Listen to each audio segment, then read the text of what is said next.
안녕하세요. 결혼을 앞두고 있던 여자입니다. 저와 결혼할 남자친구와는 동갑이고 5년 긴 시간 동안 연애를 해왔습니다. 사실 처음 남자친구를 알게 된 건 그보다도 훨씬 일찍이에요. 재수학원에서 처음 만나게 되었고, 그때도 같은 대학교를 목표로 하고 있는 저와 남자친구 둘 다 서로에게 관심이 있었는데, 연애한다고 공부를 미뤄둘 수는 없어서 결국 만남까지 성사가 되지는 않았어요. 저는 재수해서 바로 제가 원하던 대학에 갈 수 있었고, 재수에 실패한 남자친구는 좋은 대학 들어가고 싶은 욕심에 1년 더해서 삼수까지 했습니다. 어쨌든 남자친구는 결국 보란 듯이 저와 같은 대학에 들어오게 되었고, 그때도 서로 자주 시간을 보냈지만 군대가 걸려 있어서 연애까지 발전하지는 못했습니다. 그리고 남자친구가 전역을 하고 난 뒤에는 저는 졸업반이었고, 남자친구는 아직 2학년이었어요. 저는 그때 따로 만나던 남자친구가 있었는데 결국 지금의 남자친구와 이어지게 되었네요.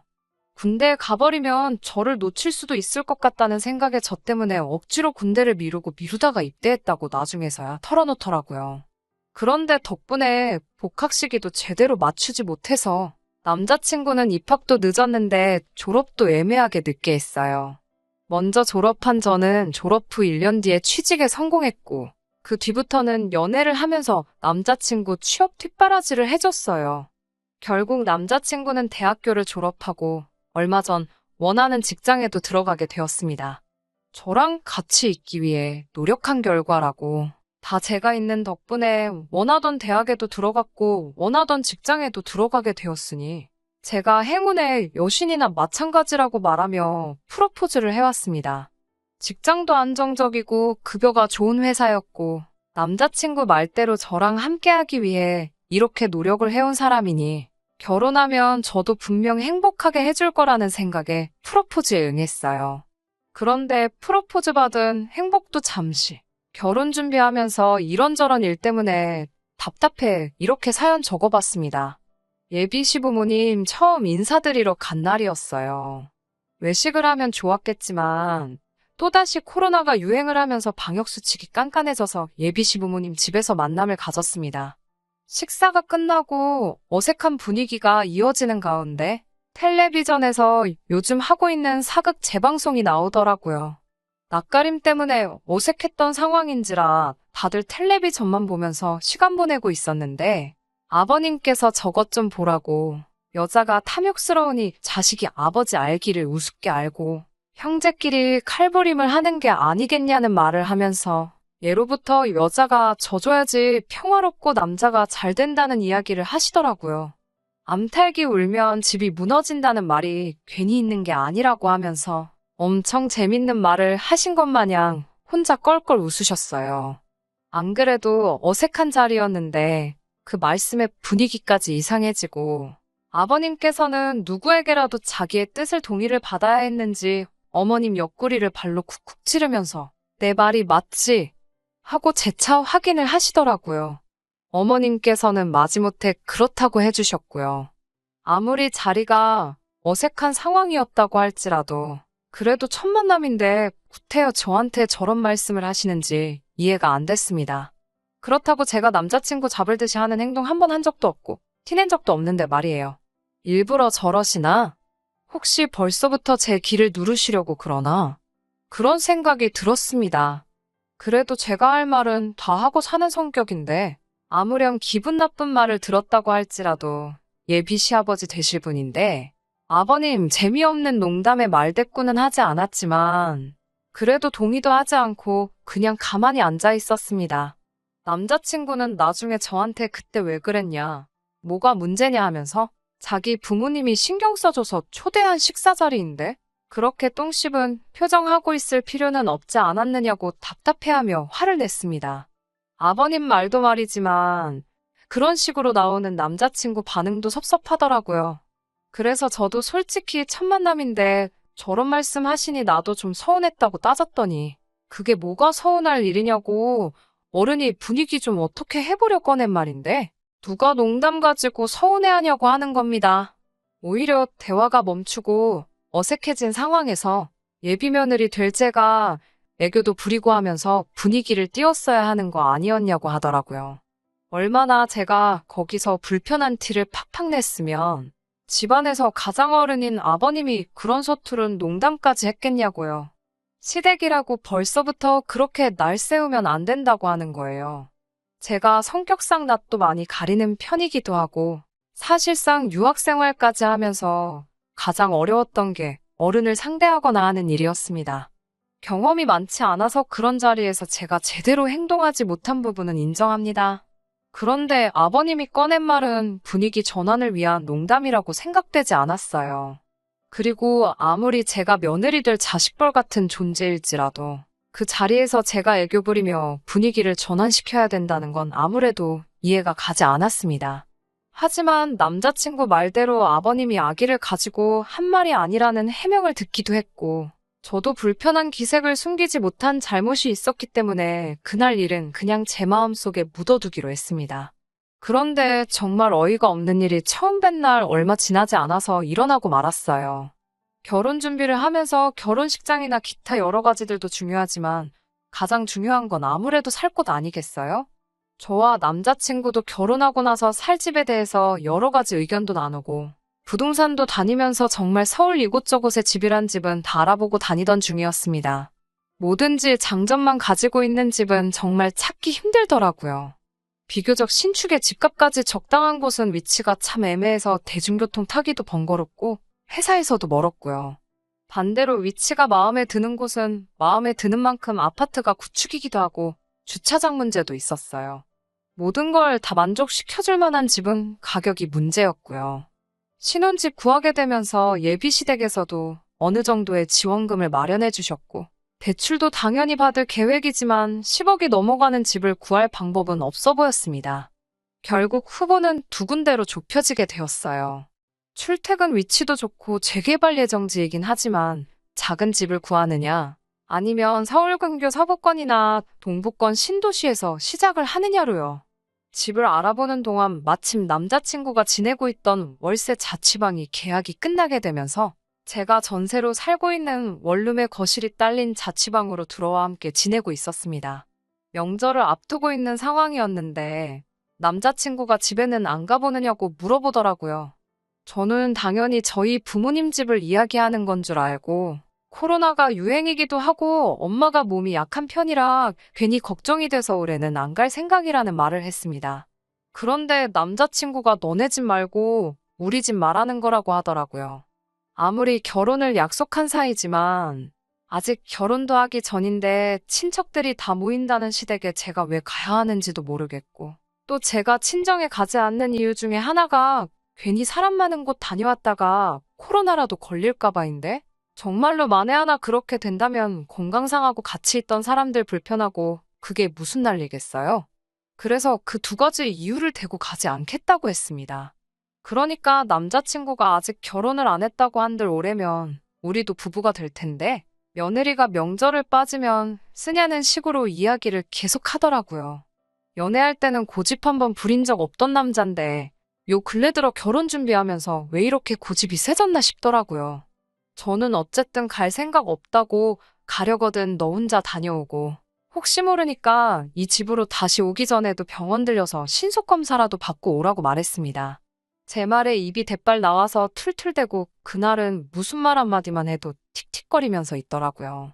한 번쯤 져줄까 하는 생각도 들었는데 제가 명절에 저희 부모님 찾아뵙지도 않은데 예비시댁이라고 다녀오기도 싫었고 거기 가봐야 명절 준비하느라고 일만 하지 않겠나 하는 생각에 끝까지 거절했어요.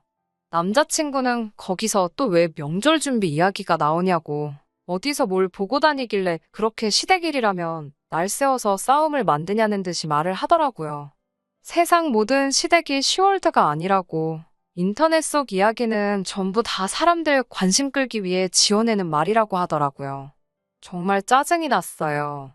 저는 정말 가야 할 이유를 모르겠어서 가지 않는 거고 몸 생각하느라 못 가는 것도 있는데 남자친구는 자꾸 제가 시댁과 거리 두고 싶어 하고 시댁일이라면 그저 싫어서 그런다는 식으로 말을 하니까요. 원래는 저녁마다 인터넷으로 아파트 알아보고 신혼집 인테리어며 가전제품 같은 거 같이 찾아보는 게 일상이었는데 한동안은 그런 것도 안 하고 밥만 같이 먹고 말은 서로 하는 둥 마는 둥 하고 지냈죠. 그리고 그렇게 명절날이 되었습니다. 그렇게 시댁에 가야 한다고 노래 부르던 남자친구도 정작 명절 연휴 시작됐는데도 집에 그대로 있더라고요. 저도 그렇고 남자친구도 회사를 안 가니 집에 하루 종일 붙어 있어야 되는데 서로 말 한마디도 안 하고 있기도 그렇고 그렇다고 방 한 개짜리 좁아터진 집인데 분리된 공간도 방 말고는 따로 없고 불편하게 있어서 뭐 하겠냐는 생각에 영화나 한 편 같이 보자는 생각으로 제가 먼저 말을 건넸습니다. 남자친구는 대꾸를 하는 둥 마는 둥 있다가 같이 영화를 보기 시작했어요. 한참 영화를 보고 있는데 남자친구한테 전화가 오더라고요. 전화 받고는 혼자 말도 없이 신발 신고 밖으로 쑥 나가길래 뭐에 저렇게 삐져가지고 저러나 먼저 화해하자고 나선 제가 바보 같다는 생각을 했어요. 그런데 남자친구가 5분도 안 있어서 다시 집으로 들어왔는데 혼자 온 게 아니더라고요. 시부모님이 저희 집으로 따라 들어오시더라고요. 저는 이 집에 올 거라고 생각도 못한 두 분이 오시니 정말 깜짝 놀랐죠. 웬일로 오셨냐고 쭈뼛거리면서 서 있었는데 아버님이 나서서는 우리 예쁜 며느리가 시댁 오는 거 힘들다고 해서 이렇게 본인들이 직접 왔다고 하시더라고요. 이런 시부모님 본 적 있냐고 자화자찬을 하시는데 저는 놀란 마음도 잠시 어이가 없고 짜증이 나기 시작했더라고요. 오시면 오신다고 저한테 미리 말 한마디 안 해준 남자친구한테도 화가 많이 났고요. 집이라고 10평 남짓한 곳인데 시부모님 두 분까지 계시니까 집이 아주 좁아 터지더라고요. 어머님이 남자친구한테 차에 좀 다녀오라고 차키를 건넸는데 남자친구가 양손 가득 장바구니 들고 집으로 다시 들어왔습니다. 저게 다 뭔가 싶었는데 어머님이 저한테 같이 제사 음식을 하자고 하시더라고요. 그러고선 아버님이 바로 말을 이어서 하시기를 이제 우리 장남이 결혼을 했으니 제사를 물려줘야 하지 않겠냐며 결혼하고 나면 이제 저희 신혼집에서 저희가 도맡아서 제사를 지낼 테니 연습한다 생각하고 시어머니한테 음식 잘 배우라고 하시네요. 제가 그걸 왜 하냐고 그 자리에서 따질 수는 없으니 혼자 해서는 안 되겠다 싶어 그러면 남자친구도 같이 하면 좋겠다고 했죠. 그랬더니 남자친구가 음식은 원래 여자가 하는 거라고 하면서 빼더라고요. 아버님도 어머님도 남자친구 헛소리에 한마디 하시는 게 아니라 사내대장부가 부엌에 들어가면 못 떨어진다고 남자친구는 방에 들어가서 쉬고 있으라고 하더라고요. 그래서 음식을 하기 시작했는데 손이 크신 건지 뭔지 제사상에 올리는 음식이 나중 가면 결국 집에 두고 먹는 반찬이 되는 거잖아요. 그럼 4명이서 제사 지내고 먹을 정도만 하면 되지. 얼마나 전을 부치고 싶으셨는지 장바구니 안에는 1kg짜리 부침가루가 3개가 넘게 들어있더라고요. 진짜 속상했어요. 전셋집이기는 하지만 내 집이다 생각하고 매일같이 꼼꼼히 청소해가며 관리하던 집인데 가스불도 아니고 인덕션 2구짜리로 좁아터진 주방에서 전을 어떻게 부치냐 했더니 그럴 줄 알고 집에서 전기 프라이팬도 가지고 왔다고 남자친구 시켜서 또 차에서 가지고 오라고 하시더라고요. 어머님이랑 붙어있기 싫어서 저는 주방에 서서 인덕션으로 전 부치고 어머님은 바닥에 자리 깔고 하시는데 신문지도 안 깔아놓고 하시면서 기름은 여기저기 팡팡 튀고 있고 나중에 청소하는데 아주 고생했어요. 아무튼 몇 시간 동안 그렇게 겨우겨우 제사 음식 끝내놨더니 아침에 일찍 차례 지내야 한다고 오늘은 주무시고 가시겠다는 거 아니겠어요? 어머님한테 보시다시피 집이 좁아서 주무실 만한 공간이 없다고 말씀드리니 자기들은 거실 아무 데서나 자면 된다고 하시더라고요. 그런데 남자친구가 또 나서서는 부모님을 바닥에서 주무시게 할 생각이냐며 제 방에 침대까지 양보해 드려야 했어요. 그 와중에 아버님은 당연하게 씻지도 않고 양말도 그대로 신으신 채로 침대 위에 올라가시고 정말 미치고 팔짝 뛰는 줄 알았네요. 여기서 끝이었으면 그냥저냥 예비 시부모님 돌아가시고 나서 남자친구한테 한 소리하고 끝냈을 수도 있을 일이었는데 이건 그냥 시작에 불과하더라고요. 다음날 새벽에 어머님이 저를 또 깨우시더라고요. 여기는 주차를 어디다가 해야 되냐고 물으시길래 주차하신 거 아니냐고 물었더니 우리 차 말고 라고 말하면서 친척분들이 오셨다는 말을 하시더군요.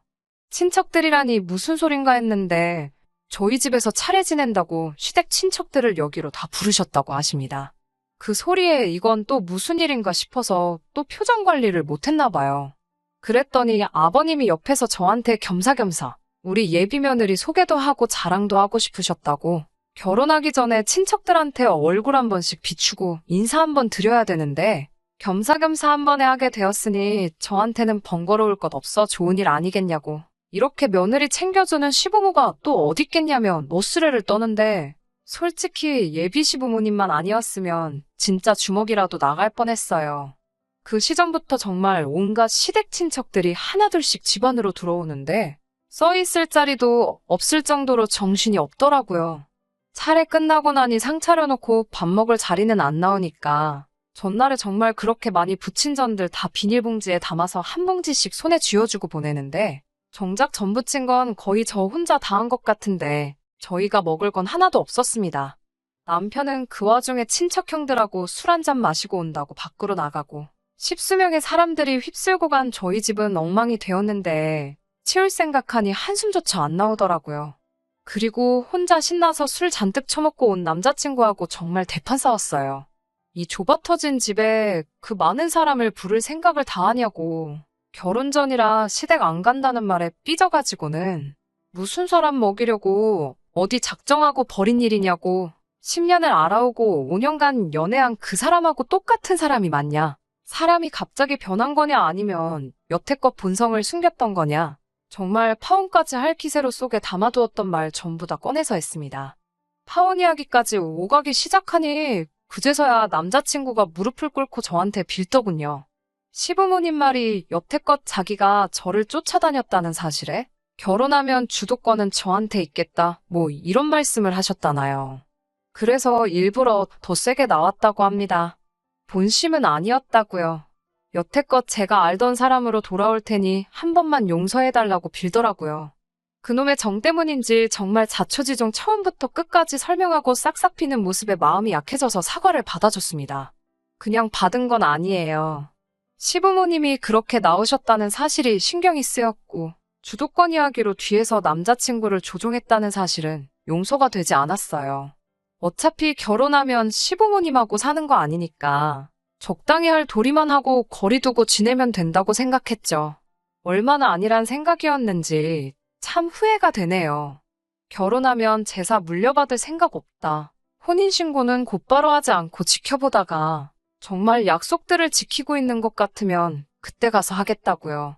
당연히 시댁에 방문하는 건 남자친구 혼자서만 하기로 약속받았고, 신혼집의 경우에는 남자친구의 명의로 해주되 제가 모은 돈이나 친정지원금 한 푼 들이지 않기로 했어요. 친정지원금은 제가 따로 가지고 있다가 혼인신고 올리고 나면 그때가 돼서 남아있는 대출금을 갚든 어떻게든 집에 관련된 자금으로 쓸 테니 명의도 그때 가서 공동명의로 바꾸자고 했지요. 그렇게 폭풍 같은 날이 지나고 남자친구도 다시 원래 모습으로 돌아온 듯 했고, 그 이후로는 예비 시부모님과도 적당히 거리 두고 지내며 결혼 준비 관련된 부분에서만 전화로 이야기한다던가 하는 식으로 지내고 있었습니다. 그리고 결국 파혼하게 되었어요. 바로 얼마 전 이야기입니다. 남자친구가 그때쯤부터 약간 정신 빠져 있고 넋나간 사람처럼 지내고 있었어요. 평소랑 다른 모습에 걱정이 돼서 무슨 일 있냐고 물어봐도 아무 일 없다고만 대답하고 잠깐 괜찮은 척 하고 나서는 다시 또 축 처져 있더라고요.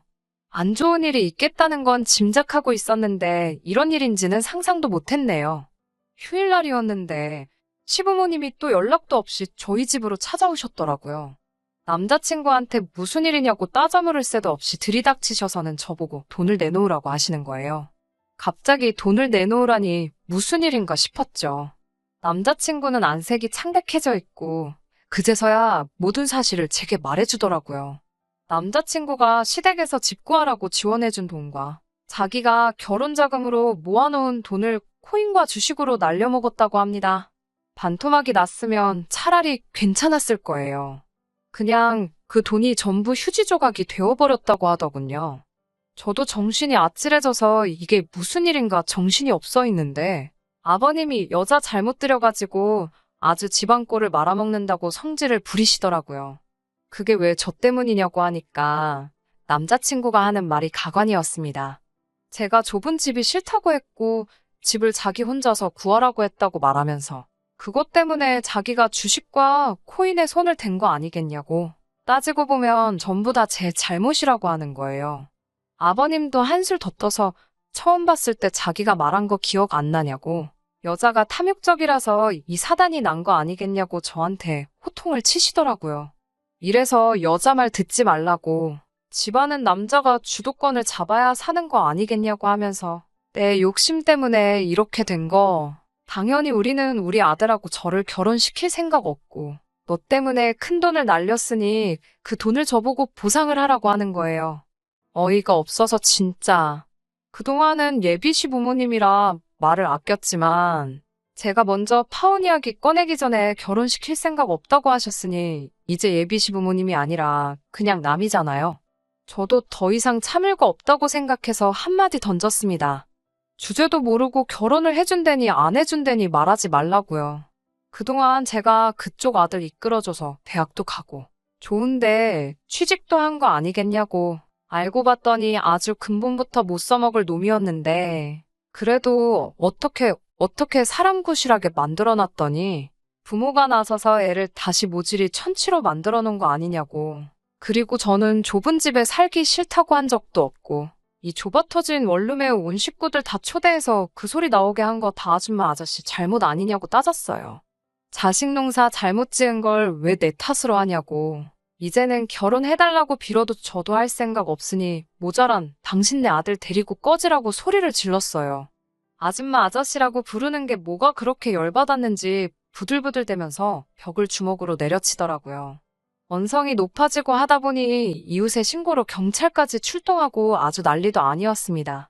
얼마 전 법원에 접근금지 가처분 신청을 보내놓은 게 인용 결정이 되어서 남자친구를 포함한 그 집 식구들 전부 제 근처에는 얼씬도 못하게 되었어요. 돈 문제야 당연히 자기가 날려먹은 건데 제가 어떻게 해줘야 할 이유도 없고요. 파혼하게 된다면 가부장적인 시부모님 때문에 하게 될 거라 생각했는데 결국 남자친구 본인의 손으로 뒤집어지게 되었네요. 만약 정말로 돈을 날렸다고 한들 저에게 솔직하게 말하고 처음부터 다시 시작했다고 말했으면 지금 살고 있는 좁아터진 제 전셋집에서라도 둘이 시작했을 수도 있었을 거예요. 그만큼 저도 그 사람에 대해서 진심이었고 정말 좋은 점만 보려고 했는데 차라리 이렇게 끝나버린 게 천만다행이라는 생각이 드네요. 부모님 말을 잘 듣는 것도 좋지만 스스로 판단하고 결정할 수 있는 사람이 되는 것도 중요하다고 생각합니다. 괜한 기싸움 하지 말고 서로 대화로 풀어나가는 것도 중요하다고 생각해요. 저는 결국 파혼하게 되었고 그동안 함께한 시간을 날리게 되었지만 남자친구도 그 시간과 더불어 여태 모아온 돈과 자기 부모님 재산까지 날려먹었으니 그걸로라도 위안 삼으려고요. 끝까지 들어주셔서 감사합니다. 오늘의 사연은 여기까지입니다. 구독과 좋아요, 알람 설정 부탁드리고 더 좋은 사연으로 다시 찾아뵙겠습니다. 감사합니다.